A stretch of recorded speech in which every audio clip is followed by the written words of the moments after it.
आप लोगों को पता है कि पहले ना बुक कीपिंग होता है। बुक कीपिंग कहां तक होता है sir? Source document, journal, ledger, trial balance. Bookkeeping के बाद आपको किस चीज की जरूरत पड़ती है? फाइनेंशियल स्टेटमेंट बनाने की। किसकी जरूरत पड़ती है? Financial statement. और ये फाइनेंशियल स्टेटमेंट आपको जरूरी क्यों होता है? इसका एक ऑब्जेक्ट होता है। इसका आपका ऑब्जेक्ट होता है to determine operating profit and disclosure of financial position. Object to determine operating profit and disclosure of financial position. आप लोगों को फाइनेंशियल पोजीशन का डिस्क्लोजर भी लगेगा, यस और नो? तो ये आप लोग का मेन ऑब्जेक्टिव होता है। इसी पर्पस के लिए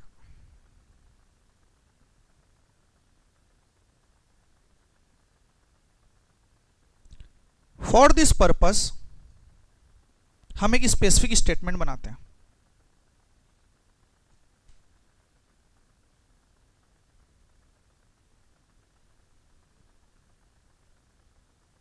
क्या बनाते हैं हम लोग? एक स्पेसिफिक स्टेटमेंट बनाते हैं, उसको बोला जाता है फाइनेंशियल स्टेटमेंट। क्या बोला जाता है उसको? फाइनेंशियल स्टेटमेंट बोला जाता है। तो ध्यान दीजिएगा, फिर से बताता हूं। पता है बुक कीपिंग को खत्म करने के बाद एक ऑब्जेक्ट बचता है कि हमको ऑपरेटिंग प्रॉफिट चाहिए सर, डिस्क्लोज करना है फाइनेंशियल पोजीशन को। इसीलिए हम लोग ना एक स्पेसिफिक स्टेटमेंट बनाते हैं, तो क्या बोला जाता है? फाइनेंशियल स्टेटमेंट बोला जाता है। हमारे हिसाब से फाइनेंशियल स्टेटमेंट मतलब क्या होता है? बोलते जाओ। It includes what? Profit and loss. दूसरा बैलेंस शीट। तीसरा very good cash flow statement. चौथा नोट्स टू अकाउंट्स। पांचवा statement of change in equity.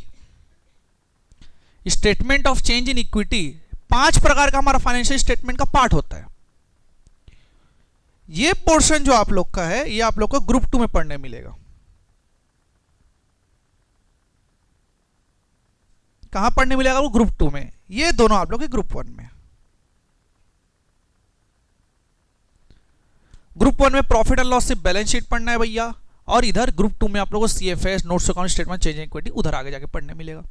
तो अभी हमारे फाइनेंशियल स्टेटमेंट मतलब दो ही चीजें, कौन कौन सा? Profit and loss and balance sheet. और अगर मैंने प्रॉफिट एंड लॉस बोल दिया तो it includes trading account also ना, ये चीज ध्यान रखना। It also include trading account, trading account भी इंक्लूड करेगा। क्लियर है सबको? एवरीवन? यस और नो? चलो कुछ कुछ चीज समझते हैं। प्रॉफिट एंड लॉस को ना समटाइम्स हम लोग इनकम स्टेटमेंट भी बोलते हैं। क्या बोलते हैं हम लोग? Income statement. तो सर इनकम स्टेटमेंट क्या क्या चीज शो करते हैं, थोड़ा ध्यान समझते हैं। इनकम स्टेटमेंट, अभी आप लोग 2 प्रकार के बिजनेस एंटिटी का आप लोग फाइनल अकाउंट्स बनाने वाले हैं। एक पहला होता है प्रोप्राइटरी का, जिसे सोल प्रोप्राइटर भी बोलते हैं। प्रोप्राइटरी। दूसरा आप लोग के लिए होता है पार्टनरशिप फर्म।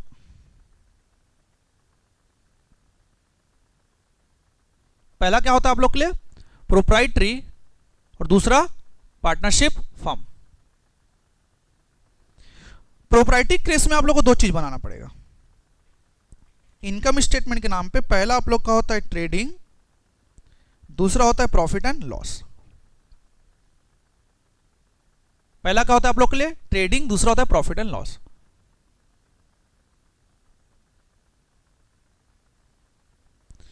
पार्टनरशिप फर्म में 3 चीजें बनानी होती है आप लोग को।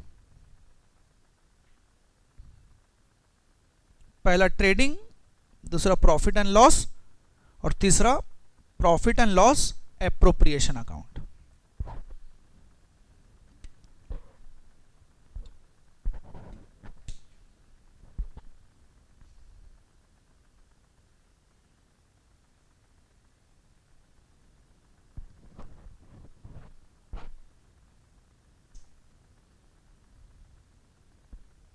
Done everyone? अब थोड़ा एक कॉन्सेप्ट समझते हैं। Done everyone? एक होता है बेटा आप लोग का चार्ज अगेंस्ट प्रॉफिट। एक कॉन्सेप्ट जिसको बोलते हैं चार्ज अगेंस्ट प्रॉफिट, लिखते चलेंगे सबको ही साथ में। दूसरा को बोलते हैं एप्रोप्रिएशन ऑफ प्रॉफिट। एक होता है आप लोग का चार्ज अगेंस्ट प्रॉफिट, दूसरा एप्रोप्रिएशन ऑफ प्रॉफिट। जो चार्ज अगेंस्ट प्रॉफिट होता है ना बेटा, ये आप लोग का होता है बिफोर नेट प्रॉफिट, ये होता है आप लोग के लिए आफ्टर नेट प्रॉफिट।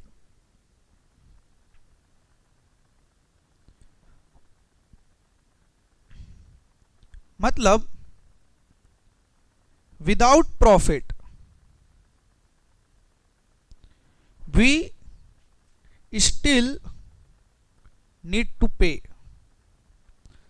चाहे प्रॉफिट हो या ना हो, हमको पैसा देना पड़ेगा।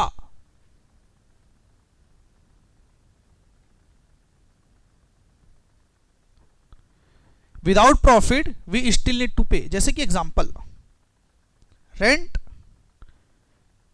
मैं नहीं कमाया तो क्या रेंट ओनर में से रेंट नहीं मांगेगा? क्या मांगेगा ना, रेंट तो देना पड़ेगा। एम्प्लॉयज लोग को सैलरी नहीं दूंगा तो चल जाएगा क्या? नहीं, सैलरी तो देना पड़ेगा यार। सर कमीशन, कमीशन किस में दिया जाता है जनरली? सेल्स में। प्रॉफिट से कोई लेना नहीं है भाई उसका, जनरली बोला ना मैंने। एक आफ्टर चार्जिंग भी होता है, दूसरी चीज है। मतलब मेरा प्रॉफिट हो या ना हो, ये एक्सपेंस मुझे देना ही पड़ेगा भैया, ये जान लो। क्लियर है सबको एवरीवन? ये होता है आप लोग का चार्ज अगेंस्ट प्रॉफिट। ये चार्ज अगेंस्ट द प्रॉफिट आप लोग का प्रॉफिट एंड लॉस अकाउंट में शो होता है। कहां शो होता है आप लोग के? प्रॉफिट एंड लॉस अकाउंट में शो होता है सर। क्लियर है सबको एवरीवन? अब देखो एप्रोप्रिएशन ऑफ प्रॉफिट क्या होता है? वी पे ओनली इफ प्रॉफिट, प्रॉफिट होगा तभी हम पे करेंगे भैया, अदरवाइज हम पे नहीं करेंगे। Done everyone? समझ आ रहा है ना सबको? जहां समझ नहीं आएगा पूछ सकते हैं। जैसे कि यहां पास मैं एग्जांपल के रूप में लूं, डिविडेंड। डिविडेंड कब दिया जाता है? जब प्रॉफिट होता है तब होता है। प्रॉफिट का पार्ट जो डिविडेंड के रूप में बचता है। सर जनरल रिजर्व में ट्रांसफर कहां से होता है? प्रॉफिट के बाद ही होता है। सैलरी टू पार्टनर, सर ये भी एप्रोप्रिएशन का पार्ट है। सर इंटरेस्ट ऑन कैपिटल, ये भी एप्रोप्रिएशन का पार्ट है। एंड एक्सेट्रा, इसके अलावा बोल सकते हैं, और भी बहुत सारी चीजें होती है। इसके लिए आप कौन सा अकाउंट बनाएंगे? Profit and loss appropriation account बनाएंगे आप लोग इसके लिए।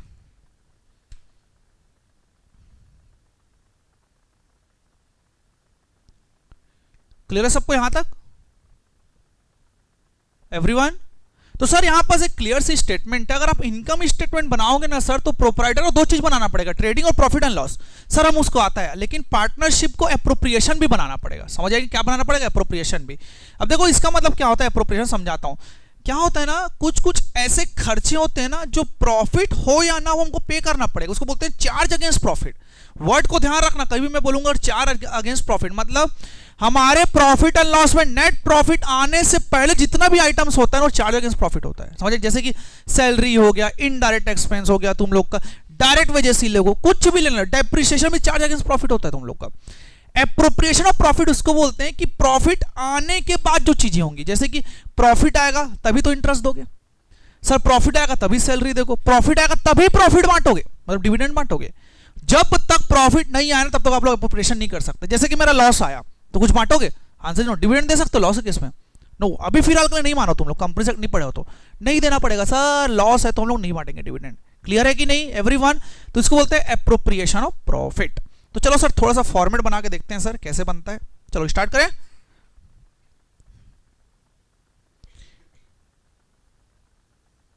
Format,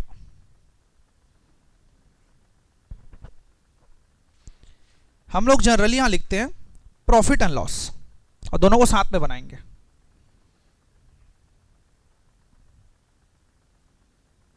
particulars amount, particulars amount,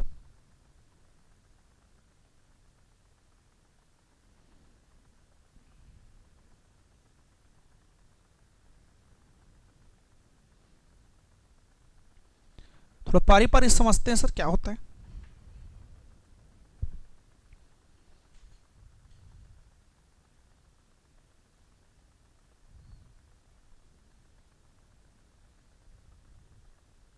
yes और नो। चलो स्टार्टिंग कहां से होगा, टू ओपनिंग स्टॉक, थोड़ा ध्यान समझना हर चीजों को, to purchase, to other direct expense, जैसे क्या क्या आ सकते हैं उसमें, वेजेस हो गया आप लोग का, फ्रेट हो गया आप लोग का, ऑक्ट्राई हो गया आप लोग का, इलेक्ट्रिसिटी ऑन फैक्ट्री हो गया, रॉयल्टी हो गया, ये सब आप लोग डायरेक्ट एक्सपेंस है। यस और नो।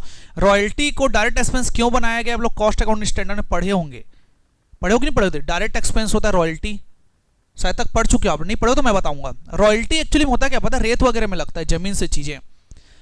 आप जैसे कि घर बना रहे हो कंस्ट्रक्शन, उसके लिए क्या सैंड चाहिए, क्या वो डायरेक्ट मटेरियल है कि इनडायरेक्ट है, डायरेक्ट है, तो आपको पता है रेत निकालने के लिए रॉयल्टी देना पड़ता है, क्योंकि रेत ना फ्री ऑफ कॉस्ट होता है। क्या पे करते हो रेत, तो किसको पे करोगे बताओ तो, मतलब सीधी सी बात है, भगवान सर नेचुरल है, आप रेत निकाल के ला लो नदी से, कौन मना किया, लेकिन उसके लिए गवर्नमेंट रॉयल्टी लेता है, गवर्नमेंट को कलेक्शन चाहिए इस चीज में, तो रॉयल्टी क्या होता है आप लोग का, डायरेक्ट एक्सपेंस होता है। फिर आता है आप लोग का बाय क्लोजिंग स्टॉक और बाय सेल्स, ये दो ही चीज आएंगे भैया उधर ही, बाकी सब आपको एडजस्ट करना पड़ेगा। क्लियर है कि नहीं। प्रोडक्ट क्या बचेगा, डिफरेंस टू ग्रॉस प्रॉफिट, और ये आप लोग का आएगा बैलेंसिंग फिगर हमारी स्टेटमेंट के हिसाब से, इसको आप लोग को टैली करके आगे बढ़ना पड़ेगा।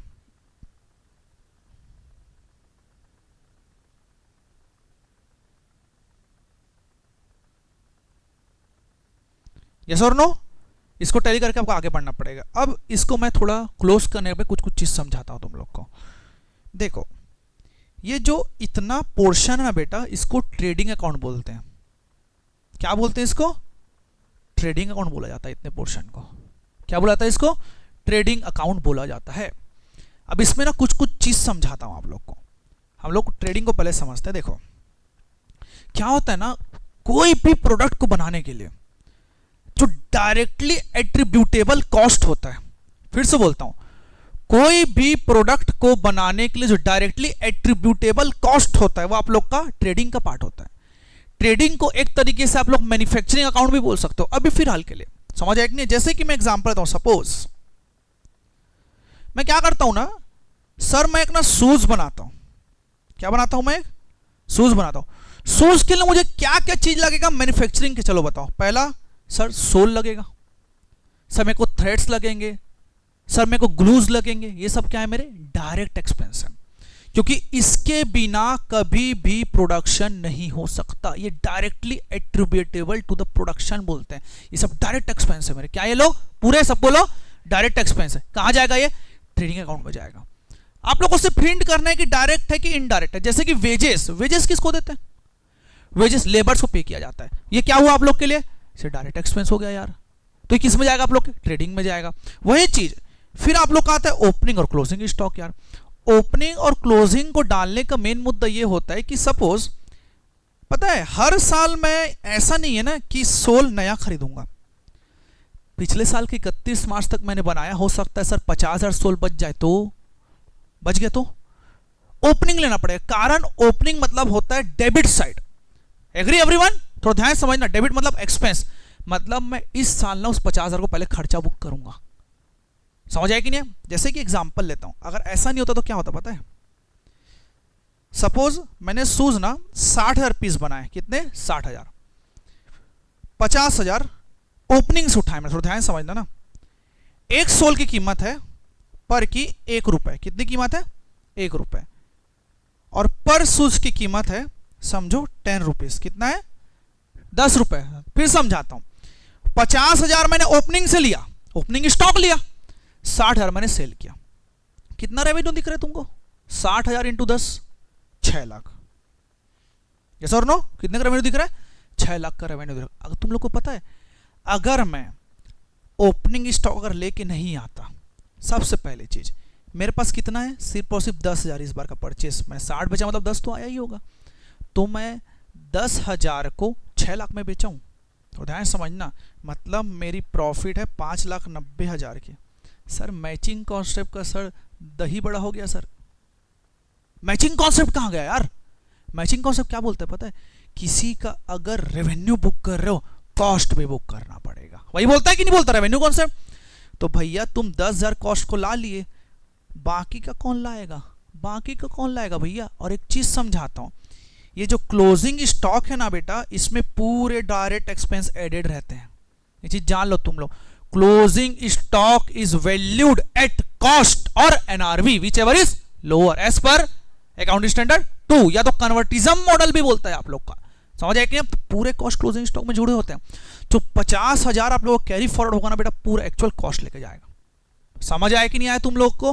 अब देखो यहां पास एक फॉर्मूला डेवलप होता है सर, जो आप लोग के ट्रेडिंग अकाउंट होता है ना, उससे कॉस्ट ऑफ गुड्स सोल्ड निकलता है। क्या निकलता है आप लोग के लिए? Cost of goods sold. मतलब कॉस्ट ऑफ गुड्स सोल्ड को प्यार से क्या बोला जाता है? COGS। क्या बोला जाता है इसको? COGS।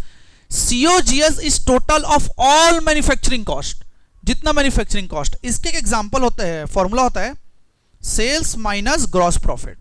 क्या होता है आप लोग के लिए? Sales minus gross profit, COGS का फॉर्मूला होता है। ध्यान रखना बेटा, काम आएगा आप लोग के लिए।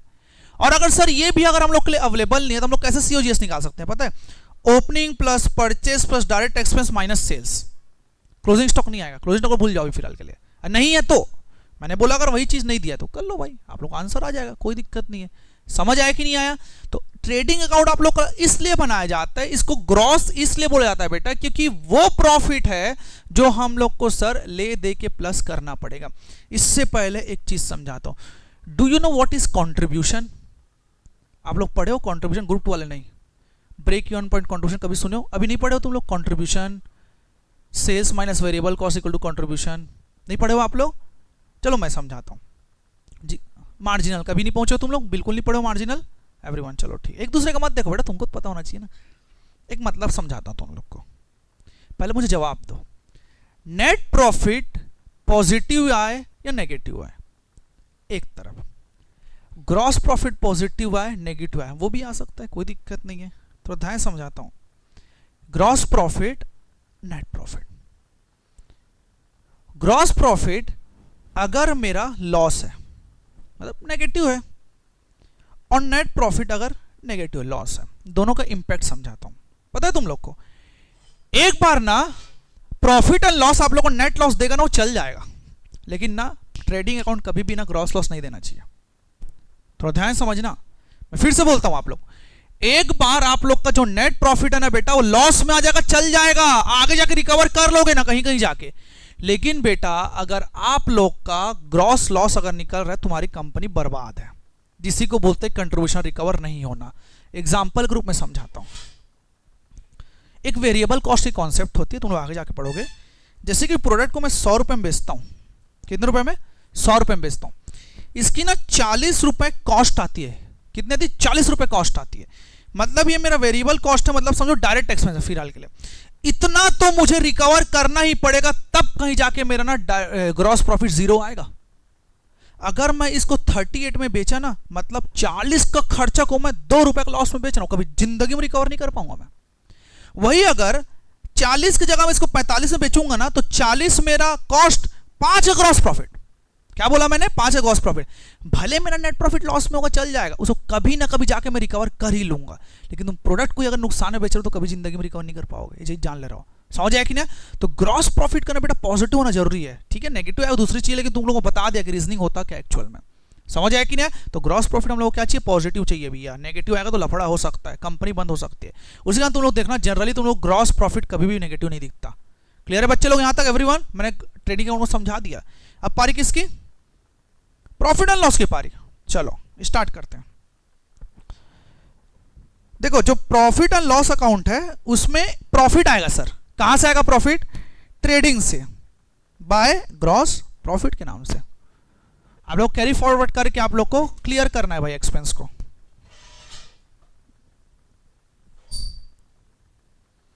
By gross profit. चलो बताओ क्या क्या आता जाएगा बेटा? इनडायरेक्ट में नाम बोलते जाओ।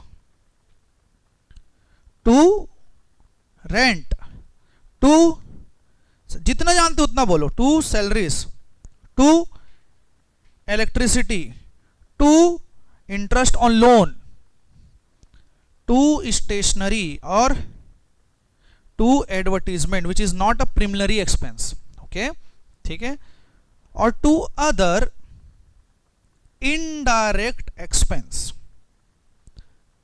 और टू अदर इनडायरेक्ट एक्सपेंस, इसके छोड़ बाकी कुछ भी अगर एक्सपेंस हो गया तो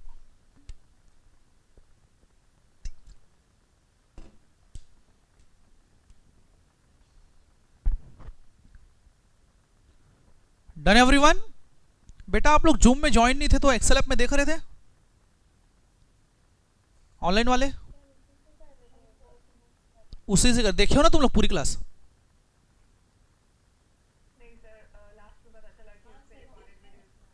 अच्छा चलो ठीक है, चलो ठीक है, कोई बात नहीं, जो बैकअप होगा देख लेना घर में, ठीक है। ये हो गया इनडायरेक्ट एक्सपेंस। और सर कुछ इनडायरेक्ट प्रॉफिट भी होता है, बोलते जाओ। Bye interest received, bye rent received, by dividend received, by profit on sale of machine, etcetera, और कुछ भी हो सकता है भाई। समझ आया कि नहीं आया? And product to net profit.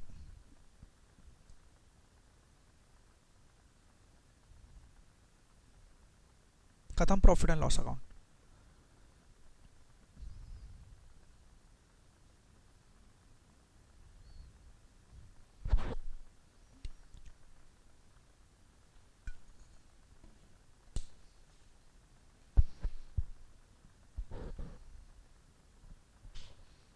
समझ आया सब लोग को? अब मेन चीज समझा था। ये सब तो तुमको पता है भाई, कहां कैसे आएगा, क्यों आता है, वो चीज जानना जरूरी है।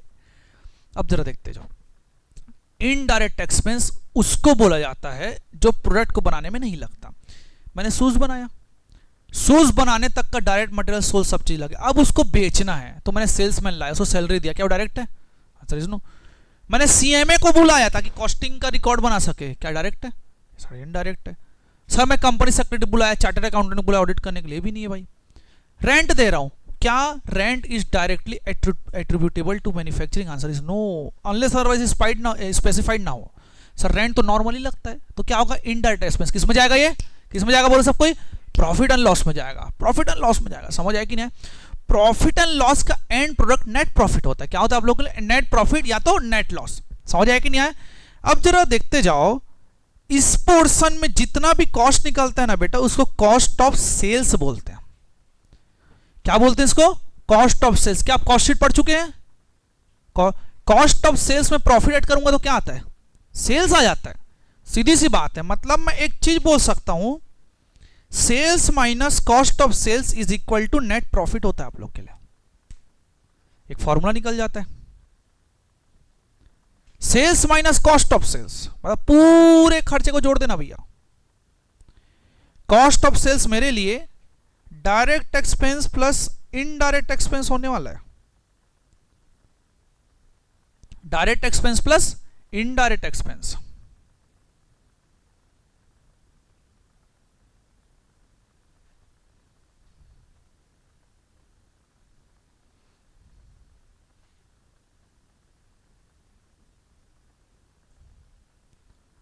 Done everyone? Sir direct expense कहां से आएगा? कहां से आएगा? ट्रेडिंग से। इनडायरेक्ट प्रॉफिट एंड लॉस से आएगा। पीएनएल नहीं, प्रॉफिट एंड लॉस। अभी फिलहाल पूरा नाम बोलते हैं भाई, इज्जत दे देते हैं थोड़ा सा, बाद में शॉर्ट नेम लेंगे।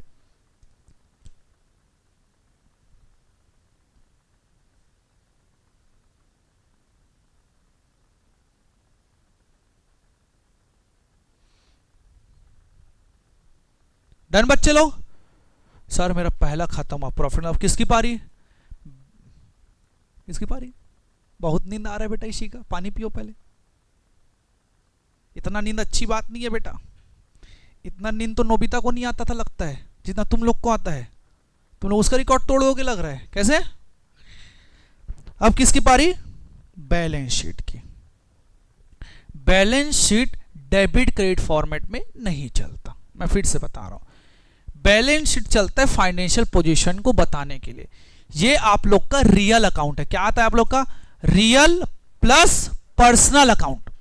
सर नॉमिनल अकाउंट छूट गया सर, आपसे गलती तो नहीं हुई? नहीं हुआ बेटा। नॉमिनल अकाउंट के जितने भी आइटम से कहां आते हैं, ट्रेडिंग और प्रॉफिट एंड लॉस में जाके शिफ्ट हो जाते हैं। रेंट क्या है भैया? नॉमिनल अकाउंट है सर। ऑल एक्सपेंसेस और sorry all expenses losses are debited as per nominal account, yes और no?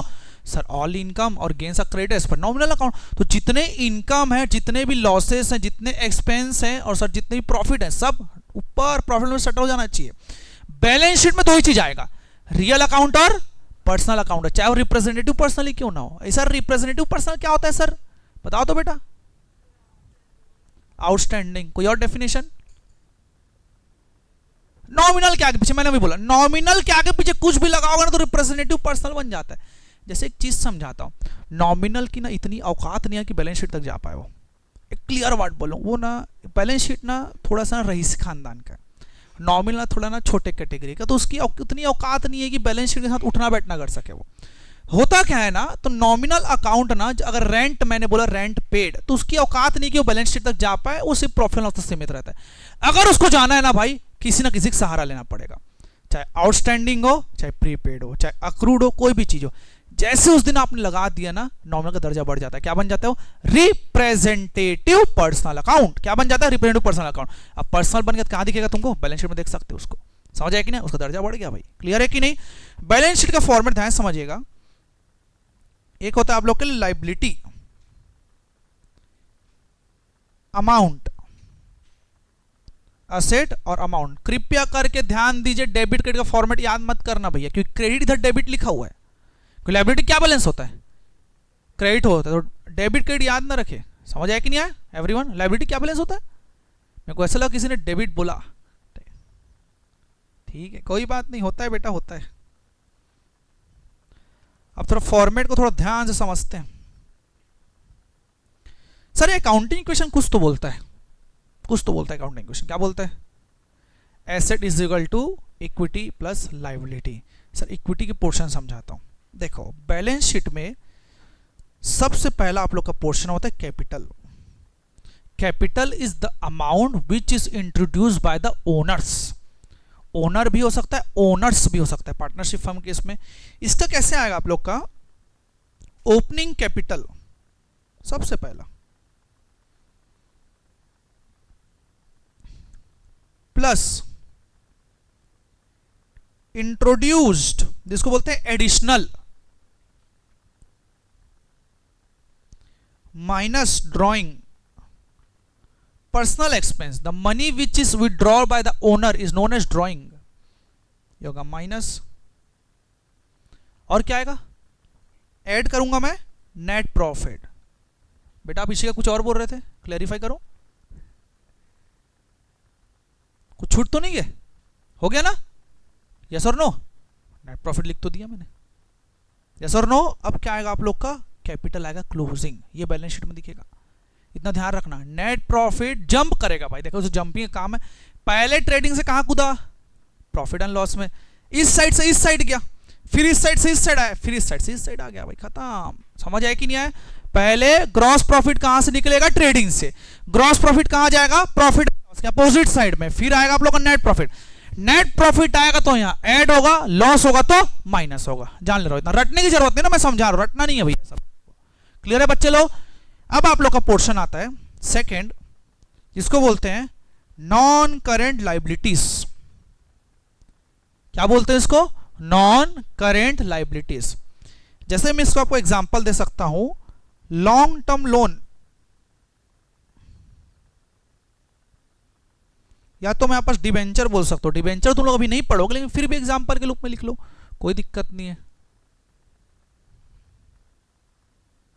Debenture non current liability.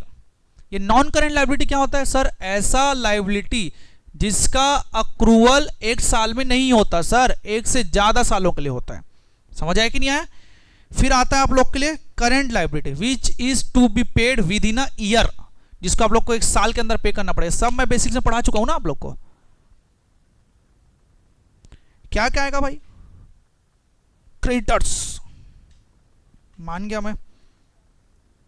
Bills payable, short term provision भी आ सकता है, शॉर्ट टर्म प्रोविजन, और outstanding liabilities, outstanding rent, outstanding salary and so on, और बहुत सारी चीजें आ सकती है। मैं सिर्फ इतना ही लिखूंगा करेंट लाइबिलिटी में। क्लियर है सबको एवरीवन? ठीक है सर। सर ऐसे ना हम लोगों को लास्ट में से डबल लाइन खींच के ना टैली भी करना होता है। एक साइड का टैली होगा तो नहीं चलेगा सर, दोनों को करना पड़ेगा। यस और नो एवरीवन? चलो, एसेट में सबसे पहला फिक्स्ड एसेट्स। फिक्स्ड एसेट के बहुत सारे पोर्शन होते हैं, लेकिन इसको मैं फिलहाल पीपी लिखूंगा। पीपी बोले तो property plant and equipment, property plant and equipment बोला जाता है। फिक्स्ड एसेट यहां आएगा। क्लियर है सबको? सर उसके बाद मेरा आएगा intangible assets. Intangible asset example goodwill बोल सकते हैं सर, गुडविल यहां आएगा, कोई दिक्कत नहीं है। नॉन करंट इन्वेस्टमेंट भी आता है, कोई तकलीफ नहीं है। इसके बीच में और भी बहुत सारी चीज आ सकते हैं ना, ऐसी आप लोग का इंक्लूसिव टर्म्स है ना, मतलब इसके छोड़ और भी आ सकते हैं। फिर आता है आप लोग का करंट एसेट। करंट एसेट में क्या क्या चीज आएगा बोलते चलो। पहला डेटर्स। डेटर्स कौन होता है यार? पैसा मिलेगा, मतलब मैंने आपको उधारी दी, आप डेटर हो, सामान दिया। डेटर्स रिलेटेड टू ऑपरेटिंग ना, ये जान ले रहा हो, वरना वो लोन्स एंड एडवांसेस में जाता है। अगर मैंने आपको उधारी दिया और आप मुझे पैसा देना, लोन्स एंड एडवांसेस होता है वो, लोन्स एंड एडवांसेस। फिर से बोलता हूं, मैंने किसी से उधारी लिया ना, तो मेरे बुक्स में लायबिलिटी के रूप में दिखता है, लॉन्ग टर्म लोन्स। उसके बुक में क्या दिखेगा पता है? लोन्स एंड एडवांसेस दिखेगा। मैंने अपने उन पर्सन को उधारी दिया जिनको मैं सामान बेचा हूं, तो वो डेटर कहलाता है। ये चीज को जान ले रहा हो तुम लोग, टर्म्स को समझ आए कि नहीं? अगर मैंने किसी को पैसा उधारी दिया तो लोन्स एंड एडवांसेस बोलोगे उसको। सामान अगर उधारी में दिया तो क्या बोलोगे उसको? क्या बोलोगे? डेटर बोलोगे। समझ आ रहा है कि नहीं आ रहा है सबको? ठीक है सर, और बोलो।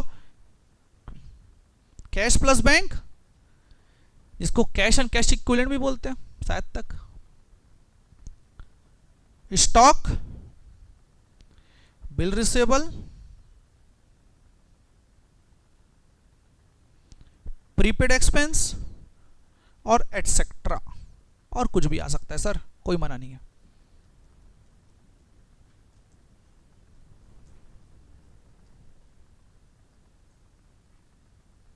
समझ आ गया सबको? बेसिक्स को अच्छे से क्लियर करो ना, बेसिक्स को। क्वेश्चन तो ऐसे रॉकेट की स्पीड में भागेगा, तुम लोग देखते जाओ फिर। सर टैली होना चाहिए क्या? सर नहीं हुआ तो नंबर कटेगा क्या? कटेगा, कटेगा। अच्छा टैली हो गया सर और हमारा आंसर मैच नहीं हुआ तो भी कटेगा। फिर से एक कहानी समझा देता हूं।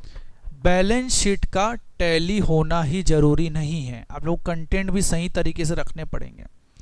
मेरा कैश 10,000 का, क्रेडिटर भी 10,000 का। एक काम करता हूँ, क्रेडिटर को मैं एसेट में लिख देता हूँ और लायबिलिटी में कैश को लिख देता हूँ। Balance sheet still tallied. चलो एक काम करता हूँ, क्रेडिटर 10,000, कैश 10,000, दोनों को हटा देता हूँ, फिर भी बैलेंस शीट टैली होगा कि नहीं होगा? As per double entry system. क्या करेक्ट है? Answer is no.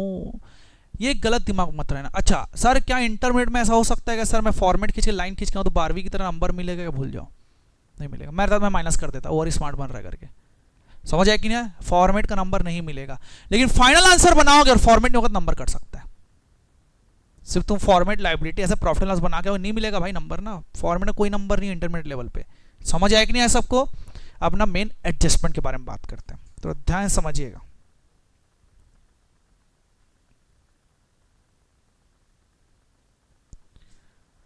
Double entry system, इसमें 3 चैप्टर है पता है आप लोग को। पहला कमर्शियल ऑर्गेनाइजेशन, दूसरा एनपीओ, तीसरा इनकम्प्लीट। वो जो इनकम्प्लीट है ना, सिंगल एंट्री सिस्टम है। वो एक कॉन्सेप्ट होता है सिंगल का, वो बाद में पढ़ोगे। तुम लोग क्या पढ़ रहे हो फिलहाल? डबल एंट्री पढ़ रहे हो। डबल एंट्री आप लोग क्लियरली बोलता है कि every transaction has double effect. Her transaction के डबल इफेक्ट होने ही चाहिए। इसको और कौन सा कॉन्सेप्ट बोलते हैं? ड्यूअलिटी कॉन्सेप्ट, या तो ड्यूअल एक्सपेक्ट भी बोला जाता है। हर ट्रांजैक्शन डबल इफेक्ट होंगे। एक क्या होगा आप लोग का? डेबिट होगा, तो दूसरा क्या होगा आप लोग के लिए? क्रेडिट होगा। ये चीज जान ले रहा हूं।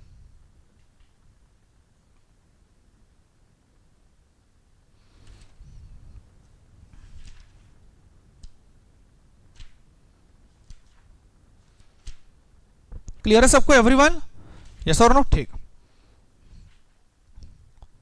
देखो लिखते चलेंगे, if any balance appearing trial balance, कोई भी बैलेंस या कोई भी अकाउंट अगर ट्रायल बैलेंस में दिख रहा है, इसका मतलब क्या होता है पता है तुम लोग को? इट इज ऑलरेडी रिकॉर्डेड,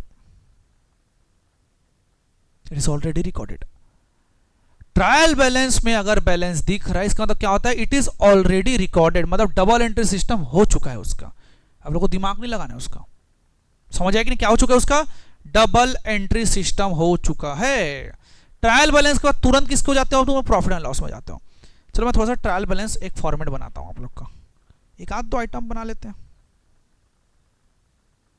ये मेरा डेबिट होता है, ये मेरा क्रेडिट होता है। जैसे कि मैंने लिखा एक परचेस 5000 का, मैंने लिखा एक डेटर 10,000 का, एक मैंने लिखा सेल्स 5000 का, मैंने क्रेडिटर लिख दिया 10,000 का। टैली है सर? ट्रायल बैलेंस तो टैली होना ही पड़ेगा सर, नहीं होता तो क्या करते हैं हम लोग? सस्पेंस खोल देते हैं सर। ऐसा कहाँ पढ़े तुम लोग? रेक्टिफिकेशन में सस्पेंस खोल देते हैं। अब देखो ट्रायल बैलेंस में ये आइटम तभी आया है अगर जब ये रिकॉर्ड हो चुका है आप लोग का, समझ आया कि रिकॉर्ड हो चुका है। पता है अगर ट्रायल बैलेंस में कोई भी आइटम को अगर तुम लोग को फाइनेंशियल स्टेटमेंट में पोस्ट करना है तो ये चीज जान लो, सिर्फ और सिर्फ एक ही जगह जाएगा। वो मैं चीज ऑलरेडी समझा चुका हूं लेकिन फिर समझा रहा हूं। कितने जगह जाएगा? सिर्फ और सिर्फ एक ही जगह जाएगा, दो जगह नहीं जाएगा भैया डबल एंट्री करके। एक बार ऑलरेडी एंट्री हो चुका है तो सिर्फ और सिर्फ एक ही बार जाएगा। जैसे कि परचेस कहां जाना चाहिए? ट्रेडिंग में जाना चाहिए, डेटर बैलेंस शीट में, सेल्स ट्रेडिंग में, बैलेंस शीट में क्रेडिटर जाएगा भैया। एक ही जगह जाएगा, दो जगह नहीं जा सकता भैया। इतना क्लियर है कि नहीं? यस और नो एवरीवन? अब देखो एक आप लोग को बीमारी देखने मिलेगा सर एडिशनल इंफॉर्मेशन का, हर क्वेश्चन में होता है। ये जो एडिशनल इंफॉर्मेशन है ना बेटा, इसको हम लोग एडजस्टमेंट एंट्री भी बोलते हैं, जो कि ईयर के एंड में किया जाता है। समझ आया कि नहीं आया? जो एडिशनल इंफॉर्मेशन है विच is not appearing in trial balance, जो कि आप लोग के ट्रायल बैलेंस में अपीयर नहीं कर रहा, वही आप लोग एडिशनल इंफॉर्मेशन में दिया जाएगा ना। और अगर अपीयर कर रहा है तो कोई मतलब नहीं, डबल एंट्री पार्ट नहीं होगा, पहले ही बोल दिया हूं मैं। ऐसा चीज जो ऊपर अपीयर नहीं कर रहा है वही आप लोग का एडजस्टमेंट एंट्री जाएगा। Means not yet recorded in the books of account, मतलब बुक्स ऑफ अकाउंट में अभी तक रिकॉर्ड ही नहीं हुआ है भाई ये चीज।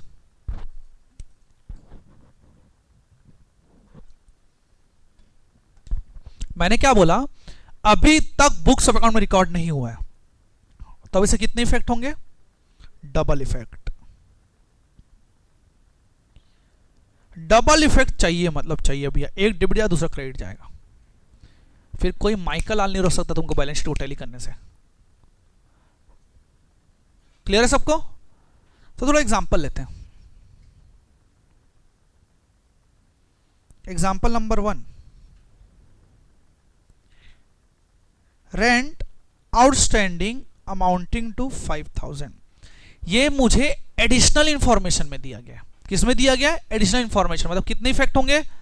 डबल इफेक्ट होंगे। चलो देखते हैं सर कहां कहां जाएगा। पहला कहां जाएगा आप लोग का? प्रॉफिट एंड लॉस में रेंट में जाके ऐड हो जाएगा भाई। दूसरा बैलेंस शीट के लायबिलिटीज के करंट लायबिलिटीज में आउटस्टैंडिंग रेंट के नाम से दिखेगा। मतलब every transaction is double effect यार, हर ट्रांजैक्शन डबल इफेक्ट है आप लोग के।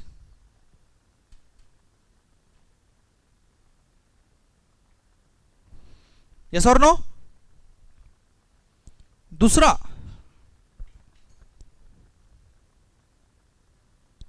थोड़ा क्रिटिकल क्वेश्चन है ना, परचेज रिटर्न 10,000, मतलब ट्रेडिंग बोलूं अभी फिलहाल के लिए स्पेसिफिक, ट्रेडिंग में परचेज से लेस होगा दूसरा कहाँ जाएगा, किसमें से, डेटर में से माइनस होगा। गोली से उड़ा दिया तुमने मेरे को, उड़ा दिया। डेटर कहां से आ गया, कहा, स्टॉक से भी माइनस कर सकते हैं। Very good one. देखो अगर इसका मैं एग्जैक्टली बताऊं ना, purchase is clearly link with creditor. समझ आया कि नहीं आया? उसको समझो 1 लाख का मैंने दिया था, 1 लाख का क्रेडिटर था वो, 10,000 वापस कर दिया। अब कितने क्रेडिटर, 90,000 का क्रेडिटर। तो भैया दूसरा मुझे बैलेंस शीट में क्रेडिटर से माइनस करना पड़ेगा।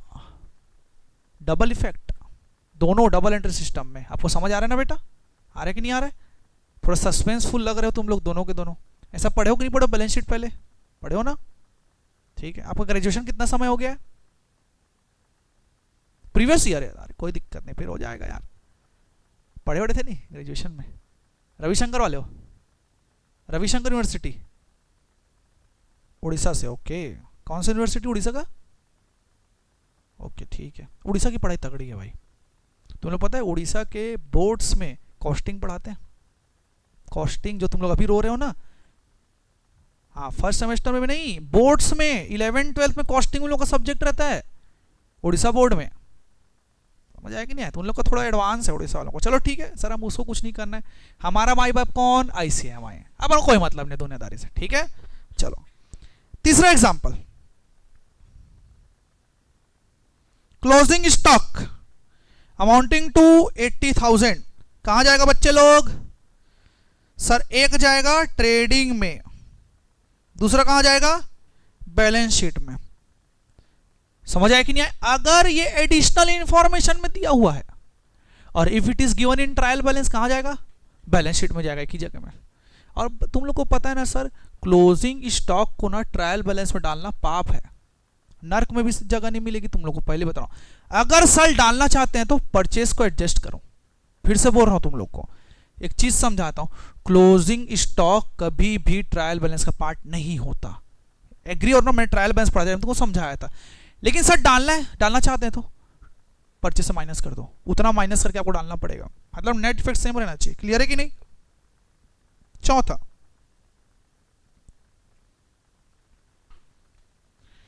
बैड डेब्ट अमाउंटिंग 10,000। कहां कहां जाएगा? सर एक प्रॉफिट एंड लॉस में, यस और नो, और सर एक डेटर से माइनस होगा, मतलब बैलेंस शीट। इतना लिखूंगा चल जाएगा ना, profit and loss balance sheet, इतना का लिखता हूं मैं तो। ठीक,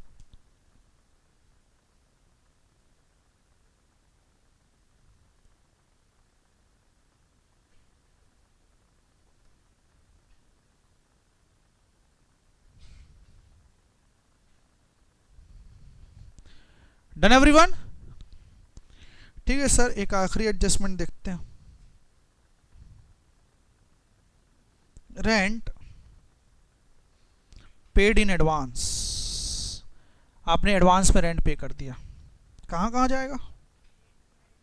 प्रॉफिट एंड लॉस से माइनस होगा, बैलेंस शीट में। सर इसको लिख लेते हैं, ये होगा रेंट से लेस, और बैलेंस शीट में कहां दिखेगा? करंट एसेट में। To be specific, current asset.